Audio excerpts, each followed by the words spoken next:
Hello hi everyone, welcome to simple वाली पढ़ाई। So finally Uttarakhand public service commission का जो प्रीलिम्स का एग्ज़ाम है वो हो चुका है। एग्ज़ाम की डेट थी 3 अप्रैल 2022 और एग्ज़ाम का टाइम था 10 से 12। सबसे पहले तो जो टोटल नंबर ऑफ़ क्वेश्चन थे वो थे 150 मार्क्स और एक क्वेश्चन एक नंबर का था और जो नेगेटिव मार्किंग थी दैट इज़ 1/4। मतलब अगर आपके 4 क्वेश्चन गलत होंगे तो आपका एक नंबर कटेगा। तो मतलब ये 150 मार्क्स का पेपर था। अब एक छोटा सा एग्ज़ाम एनालिसिस कर लेते हैं। सबसे पहले हम बात करेंगे, मतलब सब्जेक्ट वाइज बात करते हैं।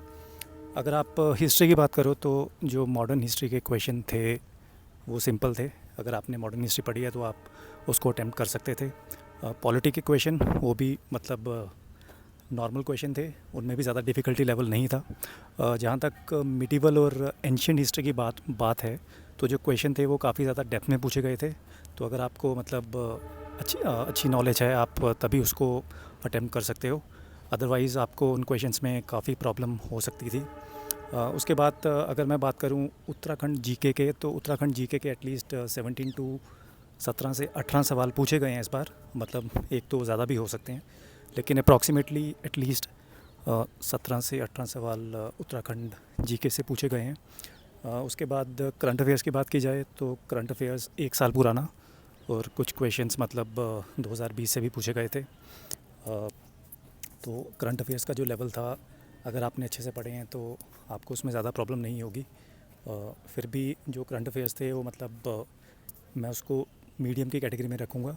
उसके बाद अगर ज्योग्राफ़ी की बात की जाए तो जो ज्योग्राफ़ी के क्वेश्चन थे उसमें जो इंडियन ज्योग्राफ़ी थी वहाँ से भी क्वेश्चन पूछे गए हैं और उत्तराखंड ज्योग्राफ़ी से भी क्वेश्चन पूछे गए हैं।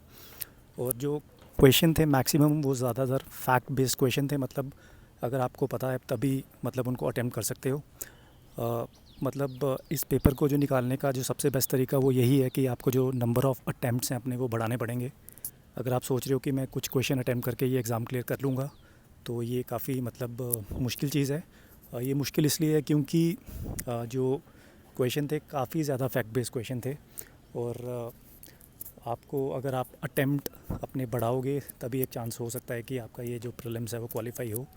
जहाँ तक पेपर 2 की बात है तो जो सुनने में अभी तक आ रहा है वो ये है कि जो पेपर 2 है वो इस बार क्वालिफाइंग नेचर का है। तो जो कट ऑफ बनेगा वो पेपर 1 से ही बनेगा। मतलब आउट ऑफ 150 मार्क्स से आपका जो है इस पेपर का कट ऑफ बनेगा।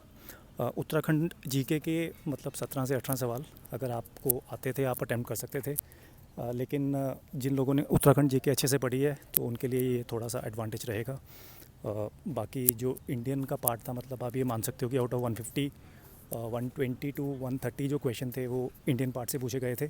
सो जहाँ तक इस क्वेश्चन पेपर की बात है तो ये आप क्वेश्चन पेपर मेरे टेलीग्राम चैनल से डाउनलोड कर सकते हो, जिसका लिंक मैंने आपको डिस्क्रिप्शन में दिया हुआ है और वहाँ से आप इस पीडीएफ को डाउनलोड कर सकते हो।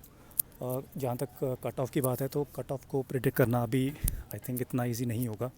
अभी पॉसिबल भी नहीं है कि कट ऑफ़ कितना जाएगा, क्योंकि अभी इनिशियल इनपुट्स आने के बाद ही पता चलेगा कि लोगों का जो पेपर है वो कैसा हुआ है। अगर ओवरऑल मैं डिफ़िकल्टी लेवल की बात करूँ तो मैं इस पेपर को आई थिंक मीडियम की कैटेगरी में डालूँगा। आप इसको ज़्यादा टफ़ भी नहीं बोल सकते। टफ़ उस केस में होता कि अगर मतलब काफ़ी ज़्यादा ही टफ़ क्वेश्चन आ जाते तो मतलब 50-50 करके एलिमिनेशन टेक्निक निकाल के मतलब आपको कुछ ना कुछ तो अटैम्प्ट ज़रूर कर लेते।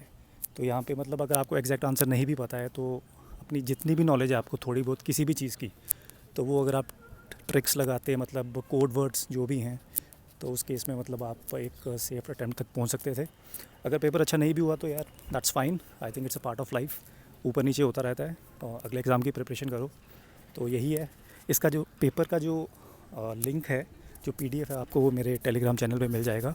सो इस वीडियो को इतने रखते हैं। Till then I am signing off. सब लोग अपना ख्याल रखो, stay safe, stay healthy. Thank you.